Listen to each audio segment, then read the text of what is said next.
Hello students, कैसे हैं आप? आशा करता हूँ आप अच्छे होंगे।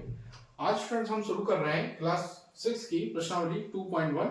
ठीक है, इसमें हमारा पहला क्वेश्चन दे रखा है 10,999 के बाद अगली तीन प्राकृतिक संख्याएं लिखिए। ठीक है, तो बच्चों प्राकृतिक संख्याएं कौन सी होती हैं? प्राकृतिक संख्याएं होती हैं जो शुरू होती हैं एक से, 1 2 3 4 5। ठीक है, एक एक के अंतर से इसी तरीके से अनंत तक जाती है। अनंत का चिन्ह होता है कुछ इस तरीके का। ठीक है, अनंत का मतलब होता है बच्चों यहां जो रुके नहीं।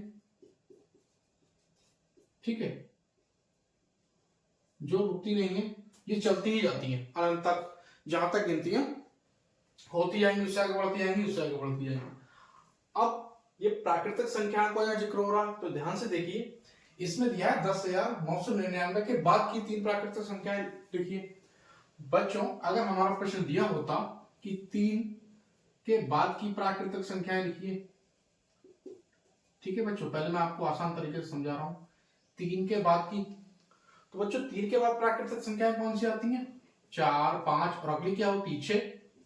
ठीक है, ऐसे ही अब 10,999 के बाद की संख्याएं क्या होंगी? तीन प्राकृतिक संख्याएं। बाद का मतलब होता है इससे आगे की, तो वो होंगी 11,000। ठीक है, फिर हो जाएंगी हमारी 11,001, फिर हो जाएगा 11,002। ठीक है, तो यही बच्चों इस प्रश्न का उत्तर है, आंसर। प्राकृतिक संख्या कौन सी होती है? एक से शुरू होती है और जो अनंत तक जाती है। ठीक है, जैसे कि अगर 3 के बाद प्राकृतिक संख्याएं लिखनी होती तो 4 5 6 होती। ऐसे ही बच्चों ये 10,999 के बाद क्या आएगा? इसमें एक जोड़ देंगे तो 11,000 आएगा। 11,000 में एक जोड़ देंगे 11,001 आएगा। 11,001 में एक जोड़ देंगे तो 11,002 आएगा। हमसे तीन प्राकृतिक संख्याएं पूछी थी तो हमने तीनों लिख दी। ठीक है, अब बच्चों अगला प्रश्न है हमारा 10,001 से ठीक पहले आने वाली तीन पूर्ण संख्याएं लिखिए। ठीक है, अब इसमें क्या था? बाद आने वाली और इसमें पहले आने वाली। ठीक है, अब पूर्ण संख्याएं बच्चों कौन सी होती हैं? देखिए पूर्ण संख्याएं वो होती हैं जो 0 से शुरू होती हैं और अनंत तक जाती हैं। ठीक है बच्चों, अनंत तक जाती हैं। अब इससे पहले की हमें लिखना है पूर्ण, तो हम क्या करेंगे? इसमें जब हमने आगे की दिखाई थी, अगली तीन प्राकृतिक संख्याएं दिखाई थी, तो हमने क्या करा था? हर एक संख्या में एक जोड़ दिया था। 10,999 में एक जोड़ा 11,000 हो गया, फिर 11,001 हो गया, फिर 11,002 हो गया। अब इसमें हम क्या करेंगे? पहले की हम निकालना है तो हम इसमें से एक घटा देंगे। तो 10,001 में से एक बच्चों अगर हम घटाएंगे तो हमारे पास कितना बचेगा? 10,000 बचेगा। ठीक है, तो पहली हमारी कौन सी संख्या आ गई? एक आ गई हमारी 10,000।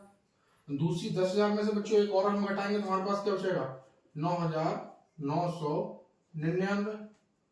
और फिर बच्चों हमें 3 निकालना, एक और हम इसमें से घटाएंगे तो हमें मिलेगा 9,998। तो यही बच्चों इस प्रश्न का हल। ठीक है, जैसे मान लो ये हमारी पूर्ण संख्या है, हमसे पूछा जाए कि 5 से पहले की तीन पूर्ण संख्या है, तो हम क्या करेंगे? 5 में से एक घटाएंगे, क्या आ जाएगा? 4। तो एक ये हो गई। फिर 4 में से एक घटाएंगे तो क्या आ गया? 3। तो दूसरी 3 हो गई। और फिर 3 में से हम एक घटाएंगे तो हमारे पास आ जाएगा 2। तो 5 से पहले की तीन पूर्ण संख्या कौन सी हो गई? 4 3 और 2। ठीक है, ऐसे ही यहाँ पे 10,001 से पहले की तीन पूर्ण संख्याएं कौन सी हो जाएंगी? 10,000, 9,999 और 9,998। अब इसको नोट कर लीजिए। ठीक है, मैं इसको रफ करता हूं, चलते हैं बच्चों अगले प्रश्न की तरफ।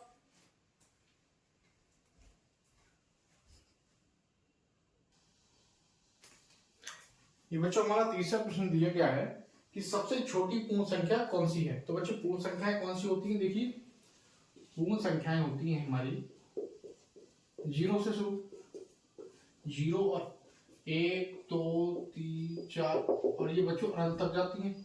तो इसमें पूछ रहा है कि सबसे छोटी, तो सबसे छोटी वही तो होगी जो सबसे पहले शुरू होगी।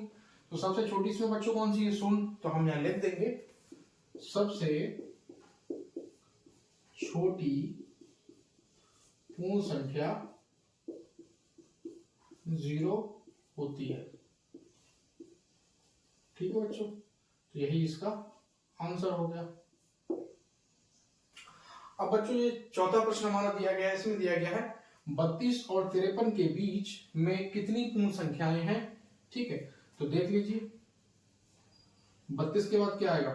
33, 34, 35, 36, 37, 38, 39, 40, 41, 42, 43, 44, 45, 46, 47, 48, 49, 50, 51 और 52।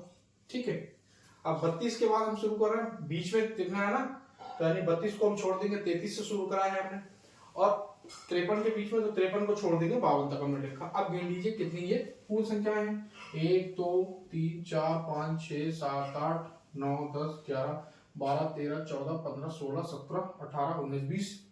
तो क्या आंसर मिला हमें? 32 और 53 के बीच कितनी पूर्ण संख्याएं हैं? 20 है। आप इसे ना लिखकर भी अपनी उंगली पर काउंट करके, फिंगर काउंट करके लिख सकते हैं।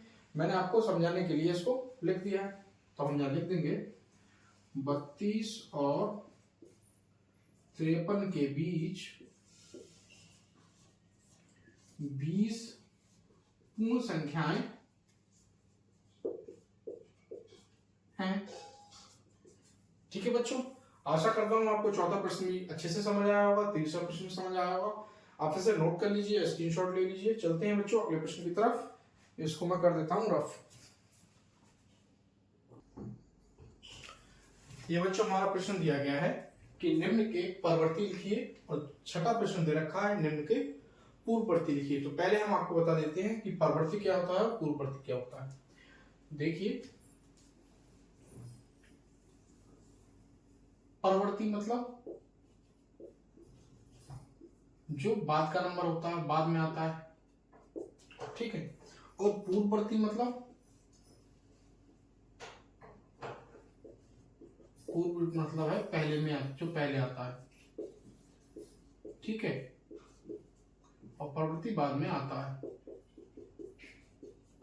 ठीक, अब यहां हमारा दिया गया है पहला प्रश्न क्या है, देखिए, इकाई, दहाई, सैकड़ा, हजार, 10,000, लाख, यानी 24,40,701 लिखा हुआ है। इसका हमें बच्चों क्या लिखना है? परवर्ती लिखना है। परवर्ती का मतलब इसका बाद का नंबर लिखना है। तो इसका बाद हम क्या करेंगे? इसमें एक जोड़ देंगे, और इसका अगर हमें पूर्ववर्ती लिखने को दिया गया होता तो हम उसमें से घटा देते। तो बच्चों इसमें अगर हम एक जोड़ देंगे तो हमारा इसका परवर्ती क्या आ जाएगा? 1 और 1 2, और बाकी सब ऐसे ही लिख लेंगे हम। तो ये बच्चों हमारा क्या हो गया? 24,40,702। तो ये बच्चों इस प्रश्न का हमारा उत्तर हो गया। ठीक है, इसको मैं रफ कर देता हूं, ये आप नोट कर लेना। परवर्ती का मतलब बाद में जो आता है, पूर्ववर्ती का मतलब जो पहले आता है। ये कह सकते हैं हम परवर्ती में एक जोड़ते हैं और पूर्ववर्ती में घटाते हैं। अब इसका हमें परवर्ती लिखना है। ये हमारा कितना है? इकाई, दहाई, सैकड़ा, हजार, लाख, 10,000। इकाई, दहाई, सैकड़ा, हजार, 10,000, लाख। ठीक है, तो 1,01,99 लिखा हुआ है। तो इसका जब बच्चों हम परवर्ती लिखेंगे तो क्या करेंगे? इसमें एक जोड़ देंगे हम। तो ये हमारा जब हम इसमें बच्चों एक हम जोड़ देंगे तो हमारा ये कितना मिल जाएगा? ये हो जाएगा हमारा 10। 10 हो गया, 10 का 0 हासिल 1 इसमें जोड़ देंगे, ये भी 10 हो जाएगा। 0 9 में 1 जुड़ जाएगा हासिल का, तो ये भी 10 हो जाएगा। 10 का 0 बचा 1 में 1 जोड़ेंगे तो 2 0 0 1। तो ये बच्चों हमारा कितना हो गया? 1,02,000। तो बच्चों इस बी वाले प्रश्न का हमारा उत्तर हो गया। ऐसे बच्चों हमारे पास सी वाला प्रश्न है, ये हमें दिया गया है। इसे हम पढ़ेंगे इकाई, दहाई, सैकड़ा, हजार, लाख, 10 लाख। ठीक है, और करोड़। तो 1,99,99,999। 1,99,999। ठीक है बच्चों, 1,99,999 है ये। तो इसे हम कैसे लिखेंगे, इसमें भी बच्चों में एक जोड़ देंगे, प्लस का एक हम जोड़ देंगे, तो 1,99,999 के बाद क्या हो जाएगा, ये हमारा हो जाएगा। इसमें बच्चों का हम एक जोड़ेंगे, 9 और 1 10, 0 हो जाएगा, बचेगा 1। फिर हम एक इसमें जोड़ेंगे 9 में, तो ये भी 10 हो जाएगा, 0 बचा 1 हमारा। तो ये भी बच्चों हम जोड़ेंगे, तो ये हमारा कितना हो जाएगा, 9 में 1 जोड़ेंगे हासिल का बच्चा को, तो ये भी 10 हो जाएगा, 0 1 हमारे पास फिर बच गया, इसमें जोड़ेंगे तो ये भी 0, इसमें जोड़ेंगे ये भी 0, अब हमारा 1 बच गया। तो 10 में बच्चों जब हम 1 जोड़ेंगे तो क्या हो जाएगा हमारा 11। तो ये हमारा कितना हो गया, 11 करोड़। ठीक है, तो ये बच्चों से हमारे सी वाले प्रश्न का उत्तर हो गया। ऐसे ही बच्चों डी वाला प्रश्न ऐसे हम पढ़ेंगे, इकाई, दहाई, सैकड़ा, हजार, 10,000, लाख, 10 लाख, 23,45,670। तो इसमें बच्चों हम क्या करेंगे, परवर्ती लिख रहे हैं तो परवर्ती के लिए एक इसमें हम जोड़ देंगे, प्लस का एक जोड़ देंगे। बच्चों 0 और 1 क्या हो जाएगा, 1 हो जाएगा, 0 में 1 जोड़ेंगे और बाकी सारे नंबर ऐसे लिख लेंगे, 7 6 5 4 3 2।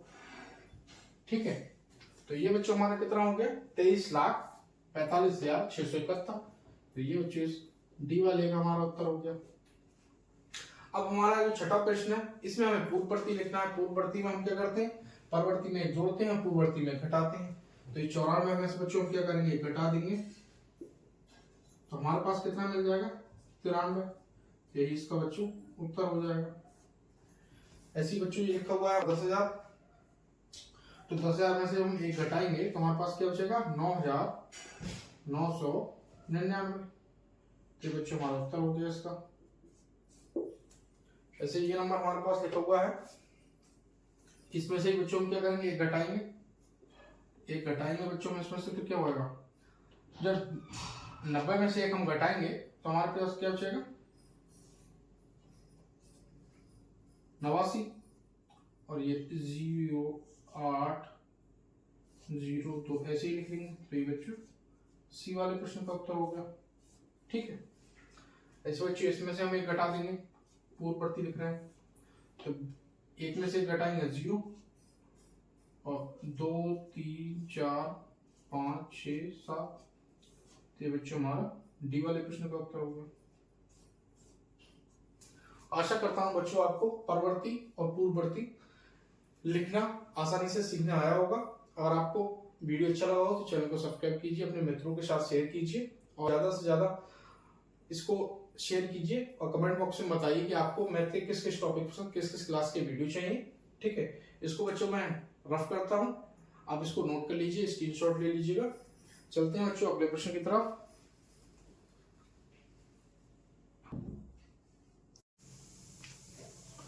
बच्चों ये हमारा 7वां प्रश्न है, उसमें हमें दिया गया है कि संख्याओं के निम्नलिखित युग्मों में से प्रत्येक के लिए संख्या रेखा पर कौन सी पूर्ण संख्या अन्य संख्या के बाईं ओर स्थित है, इनके बीच में उपयुक्त चिन्ह लेस देन और ग्रेटर देन का प्रयोग करते हुए इन्हें लिखिए। ठीक है, तो पहले तो आपको मैं चिन्हों के बारे में बता देता हूँ।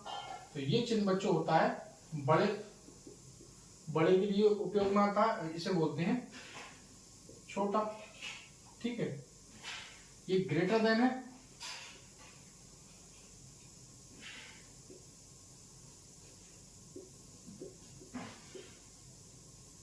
ये लेस देन है, इंग्लिश में बोल रहे हैं।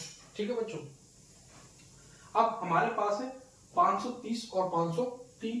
तो ठीक है, अब एक चीज और लिखी हुई है कि संख्या रेखा पर, संख्या रेखा बच्चों मान लीजिए ये है कोई, ठीक है, ये हमारी संख्या रेखा है, यहाँ नंबर चल रहे हैं 1 2 3 4 5।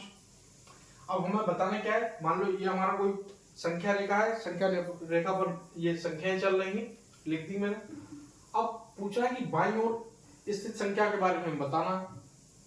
जैसे हमारा प्रश्न है बच्चों 5 और 4, मान लो ये प्रश्न है हमारा। ठीक है, और हमसे पूछा जाए कि इसमें कौन सा बड़ा है कौन सा छोटा, तो हम लिखेंगे कुछ इस तरीके से, 5 बड़ा है 4 से। ठीक है, और जो छोटा नंबर होता है वो हमेशा बाईं ओर स्थित होता है। देखिए अब ये जैसे 5 है, ये नंबर जो ये संख्या रेखा है इस पर ये 5 दर्शाया हुआ है। अब यहाँ 4 स्थित कहां पर है, 5 के बाईं ओर 4 स्थित है, तो हम क्या लिखेंगे, इसलिए क्योंकि 5 बड़ा है 4 से इसलिए, ठीक है, क्योंकि 5 बड़ा है 4 से इसलिए 4 क्या है 5 के बाईं ओर स्थित है, तो हम लिखेंगे इसलिए 4 5 के बाईं ओर स्थित है। ये बच्चों मैंने आपको एक उदाहरण बताया। ऐसे ही मान लो ये कोई नंबर सिस्टम है, ये कोई संख्या रेखा है, सॉरी ये संख्या रेखा है। अब यहाँ पे नंबर चल रहा है 503 504 डॉट डॉट डॉट, फिर आएगा एक जगह पे 530, ठीक है। अब यहाँ पे कंडीशन क्या है बच्चों, सेम वही कंडीशन है जो मैंने इस प्रश्न में आपको बताई थी उदाहरण के तौर पे। यहाँ पे 530 बड़ा है 503 से, ठीक है। अब संख्या रेखा पर 530 के बाईं ओर क्या स्थित है 503, और हमसे वही पूछा कि बाईं ओर कौन सी संख्या स्थित है, तो हम लिख देंगे यहाँ इसलिए क्योंकि 530 बड़ा है 503 से, 503 बाईं ओर स्थित है।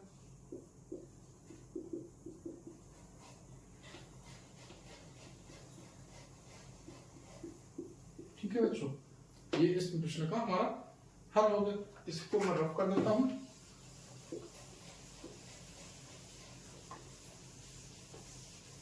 बच्चों अगले प्रश्न को समझने की कोशिश कीजिए। ये हमारा दिया गया है एक संख्या, इसमें 570 और 503 मान लीजिए ये हमारा क्या है, ये संख्या रेखा है, और यहाँ पे 307 आएगा, फिर डॉट डॉट करके, फिर यहाँ इसके बाद 308 आएगा, फिर 309, और फिर डॉट डॉट डॉट करके एक जगह क्या आएगा 370 भी आएगा, ठीक है। तो 370 बड़ा है किससे 307 से, और बड़े होने के लिए हम कौन सा चिन्ह यूज करते हैं, ये वाला, तो हम यहाँ लिख देंगे 370 बड़ा है 307 से, ठीक है। अब आप देखिए कि 370 के बाईं ओर कौन सा नंबर स्थित है 307, यानी कि 307 बाईं ओर आएगा, तो हम लिख देंगे क्योंकि 370 बड़ा है 307 से, इसलिए 307 बाईं ओर स्थित है, स्थित होगा, ठीक है बच्चों। ये इस बी वाले प्रश्न का उत्तर होगा। आशा करता हूं बच्चों आपको इस तरीके से, जो मैं आसान तरीके से बता रहा हूं, आपको प्रश्न अच्छे से समझ आ रहे होंगे। चलते हैं बच्चों अगले प्रश्न की तरफ। अगला प्रश्न है हमारा सी वाला 98,765, 56,789, ठीक है। ये बच्चों हमारा है 98,765 और ये है 56,789। अब आप खुद देखिए, ये नंबर सिस्टम है, ये संख्या रेखा है। अब संख्या रेखा पर बच्चों छोटी संख्या पहले आई, तो ये छोटी संख्या है 56 वाली, 56,789। उसके बाद संख्या क्या आएगी 56,790, 89 के बाद ऐसी डॉट डॉट जब संख्याएं चलती रहेंगी तो एक जगह पर क्या आएगा 98,765 भी आएगा, ठीक है। कहने का मतलब ये नंबर हमारा पहले, और इसके जब ये नंबर आगे बढ़ता रहेगा चलता रहेगा तो कहीं पर ये नंबर भी आएगा 98,765। तो हम यहाँ लिख देंगे 98,765 बड़ा वाला चिन्ह, ये बड़ा है किससे 98,765 बड़ा है 56,689 से, ठीक है। इसलिए 56,789 98,765 की किस ओर आएगा बाईं ओर आएगा, तो हम लिख देंगे इसलिए 56,789 बाईं ओर स्थित होगा।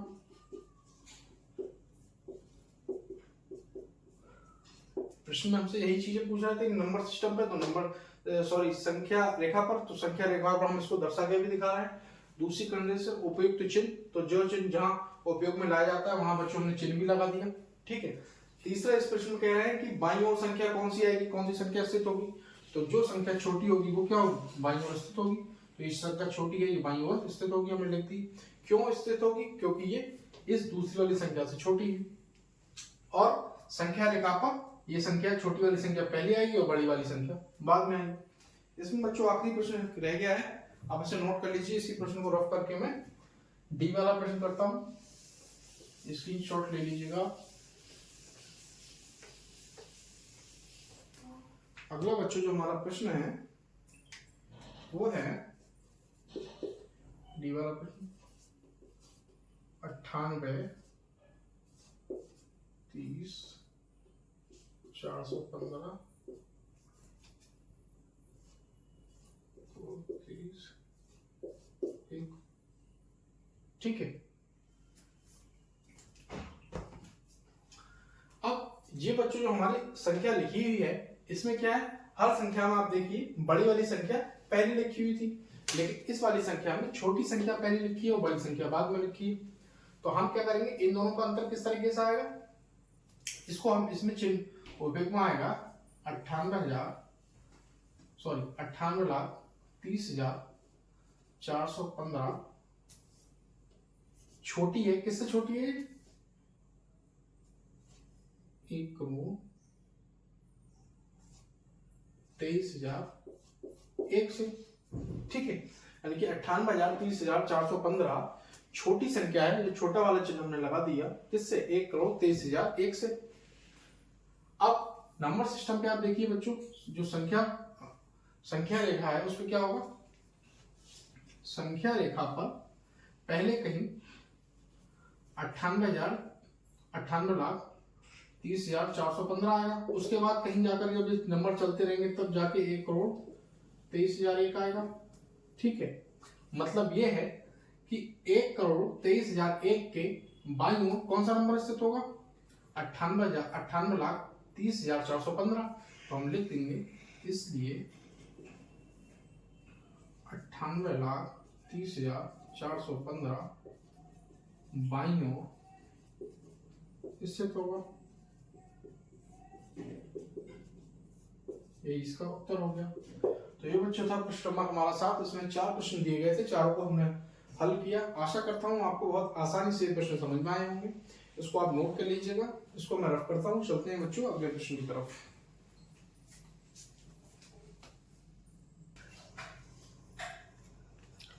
ये बच्चों हमारा 8वां प्रश्न है, उसमें हमें दिया गया है कि सत्य और असत्य बताएं। ठीक है, तो इसमें ए वाला बच्चों प्रश्न हमें दिया गया है, शून्य सबसे छोटी प्राकृतिक संख्या है। तो देखिए, प्राकृतिक संख्याएं बच्चों कौन सी होती है, प्राकृतिक संख्या जो 1 से शुरू होती है, 1 2 3 और अनंत तक जाती है। ठीक है, और इसमें कह रहे हैं कि शून्य सबसे छोटी प्राकृतिक संख्या, तो प्राकृतिक संख्या में शून्य होता ही नहीं। इसका मतलब ये पहला वाला हमारा ए वाला असत्य होगा, ये वाला असत्य हो गया। अब बच्चों बी वाले पे आते हैं। 400 संख्या 399 का पूर्ववर्ती है। तो 399 400 जो संख्या है वो कह रहे हैं बच्चों कि 399 का पूर्ववर्ती है। और 399 का पूर्ववर्ती का मतलब होता है, पूर्ववर्ती का जो मतलब होता है वो होता है पहले यानी पिछले, यानी कि -1। ठीक है, तो 399 पूर्ववर्ती हो जाएगा 398। और प्रश्न में कह रहा है कि 400 संख्या 399 का पूर्ववर्ती है, इसका मतलब ये भी गलत है, तो ये भी असत्य हो गया। अब बच्चों अगला प्रश्न हमारा, शून्य सबसे छोटी पूर्ण संख्या है। तो देखिए, पूर्ण संख्या बच्चों का शुरू होती है शून्य से, 1 2 0 1 2 3 4 अनंत तक। ठीक है, तो इसमें सबसे पहले क्या आता है, शून्य। तो सबसे छोटी संख्या कौन सी है, पूर्ण संख्या कौन सी होती है, पूर्ण संख्या वो होती है जो शून्य से शुरू होती है और अनंत तक जाती है। तो शून्य इसमें कौन सी है, सबसे पूर्ण छोटी संख्या है। और यही इस सी वाले प्रश्न कह रहे हैं कि शून्य सबसे छोटी पूर्ण संख्या है, तो हम ये लिख देंगे सत्य, ये सही बात है। ठीक है, अब बच्चों अगली कंडीशन देखिए, डी वाला हमारा प्रश्न दिया है, 600 संख्या 599 का परवर्ती है। परवर्ती मतलब होता है बच्चों, परवर्ती मतलब बाद में, जो बाद का नंबर होता है उससे। ठीक है, बाद का नंबर यानी कि +1 जो भी नंबर दिया उसमें 1 जोड़ देते हैं। तो अगर 599 में बच्चों हम 1 जोड़ दें तो कितना हो जाएगा हमारा 600। और यही हमसे इस प्रश्न में कहा जा रहा है कि 600 संख्या 599 का परवर्ती है। तो 699 में अगर हम 599 में बच्चों अगर हम 1 जोड़ देंगे तो हमें 600 मिल जाएगा। इसका मतलब डी वाला जो प्रश्न है हमारा वो सही है, तो हम लिख देंगे सत्य। ठीक है, एक बार दोबारा से समझ लीजिए, आपको समझ नहीं आया हो तो। 600 संख्या 599 का परवर्ती है। परवर्ती का मतलब है कि 599 में 1 अगर हम जोड़ दें तो वो उसका परवर्ती हो जाएगा। और 600 इसमें कहा गया कि 600 संख्या 599 का परवर्ती है, तो बिल्कुल सही बात है। अगर हम 599 में जोड़ देंगे तो हमें 600 मिल जाएगा। इसका मतलब ये सही है, तो हमने लिख दिया सत्य।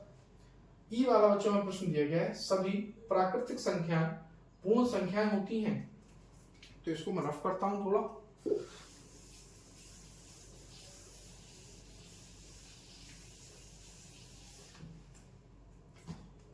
यह है सभी प्राकृतिक संख्याएं पूर्ण संख्याएं होती हैं। तो पहले आप जानिए प्राकृतिक संख्याएं जो होती हैं, प्राकृतिक संख्याएं 1 से शुरू होती है, 1 2 3 4 और अनंत तक जाती है। और पूर्ण संख्याएं जो होती हैं वो जो 0 से शुरू होती है और अनंत तक जाती है। अब इस प्रश्न में हमारा कहा जा रहा है सभी प्राकृतिक संख्याएं, यानी कि सभी प्राकृतिक संख्याएं किसमें आती हैं? प्राकृतिक में पूर्ण संख्याएं होती हैं। तो ये सभी प्राकृतिक संख्याएं बच्चों हम कह सकते हैं सभी पूर्ण संख्याएं होती हैं, क्योंकि इसमें 0 से शुरू होता है, लेकिन इसमें ये 1 से शुरू हो रहा है। तो यहाँ भी 1 वाला ऑप्शन है, 1 2 3 4 5। तो सभी प्राकृतिक संख्याएं पूर्ण संख्याएं होंगी। ठीक है, तो ये हमारा ई वाला प्रश्न भी सत्य हो जाएगा। अब बच्चों इसमें अगला हमारा दिया गया है कि सभी पूर्ण संख्याएं प्राकृतिक संख्या होती हैं। ये प्रश्न आप गौर से समझिए। तो सभी जो पूर्ण संख्याएं हैं वो प्राकृतिक संख्याएं होंगी? नहीं होंगी, क्योंकि पूर्ण संख्याओं में बच्चों 0 होता है और प्राकृतिक संख्याओं में 0 नहीं है। ठीक है, तो इसलिए हम लिख देंगे यहाँ असत्य। ये हमारा गलत हो गया। अब बच्चों हमारा जी वाला है। जी वाले प्रश्न में दिया गया है 2 अंकों की पूर्ण संख्या का पूर्ववर्ती 1 अंक की संख्या कभी नहीं हो सकती है। ठीक है, इसमें ये कह रहे हैं कोई दो अंकों की संख्या है, उसकी पूर्ववर्ती संख्या कभी भी 1 अंक की नहीं हो सकती। तो मान लीजिए बच्चों 2 अंकों की संख्या कोई 10 है ये हमारे पास में, और इसकी पूर्ववर्ती मतलब 1 इसमें से घटा देंगे हम, -1 कर देंगे। तो 10 में से 1 घटाएंगे तो हमें 9 मिल जाएगा। यानी कि हमें 2 अंकों की पूर्ववर्ती संख्या अगर हम निकालेंगे तो हमें मिल गई 1 अंक की पूर्ववर्ती संख्या। तो इसमें लिखा गया है 2 अंकों की पूर्ववर्ती संख्या, पूर्ववर्ती 1 अंक की संख्या कभी नहीं हो सकती। तो हमें तो मिल गई बच्चों 9, 2 अंकों की पूर्ववर्ती संख्या 9 मिल चुकी है। तो इसका मतलब ये हमारा असत्य है। ठीक है, अब बच्चों हमारा ये एच वाला प्रश्न है, इसमें दिया गया है 1 सबसे छोटी पूर्ण संख्या है। तो पूर्ण संख्या बच्चों कैसे होती है? 0 से शुरू होती है, 0 1 2 3 4। तो इसमें सबसे छोटी संख्या कौन सी है पूर्ण संख्या में? 0। और इस प्रश्न में दिया गया है कि 1 सबसे छोटी पूर्ण संख्या है। तो यह गलत है, तो हम लिख देंगे असत्य। ठीक है बच्चों, ऐसे ही हमारे पास आई वाला प्रश्न दिया गया है। इसमें दिया गया है प्राकृतिक संख्या 1 का कोई पूर्ववर्ती नहीं होता है। ठीक है, तो प्राकृतिक संख्या बच्चों 1 से शुरू होती है और 1 का कोई पूर्ववर्ती नहीं है, इससे पहले कुछ होता ही नहीं, क्योंकि प्राकृतिक संख्याएं शुरू ही 1 नंबर से होती है। तो इसका मतलब ये आई वाला सही दिया गया है, तो इसमें हम लिख देंगे सत्य। ऐसे बच्चों जे वाला प्रश्न है हमारा, इसमें दिया गया है पूर्ण संख्या 1 का कोई पूर्ववर्ती नहीं होता है। तो पूर्ण संख्या बच्चों 1 का कोई पूर्ववर्ती नहीं होता ये दिया गया है, लेकिन 1 का जो पूर्ववर्ती है या 0 है, 1 से पहले 0 आ रहा है। तो इसमें लिखा गया है पूर्ण संख्या 1 का कोई पूर्ववर्ती नहीं होता। तो ये हम लिख देंगे होता है, इसलिए ये हो जाएगा हमारा असत्य, क्योंकि पूर्ण संख्याओं में 1 का पूर्ववर्ती 0 होता है, इसलिए ये वाला गलत हो गया। तो इसको हम लिख देंगे असत्य। ठीक है बच्चों, इसे आप नोट कर लीजिए। आशा करता हूँ ये सारे प्रश्न आपको अच्छे से समझ आए होंगे। इसमें 2-3 प्रश्न इसके रह गए हैं सत्य वाले, उसको मैं नोट करके वो भी आपको बताता हूँ। इसको मैं रफ करता हूँ बच्चों, आप इसको स्क्रीनशॉट ले लीजिएगा।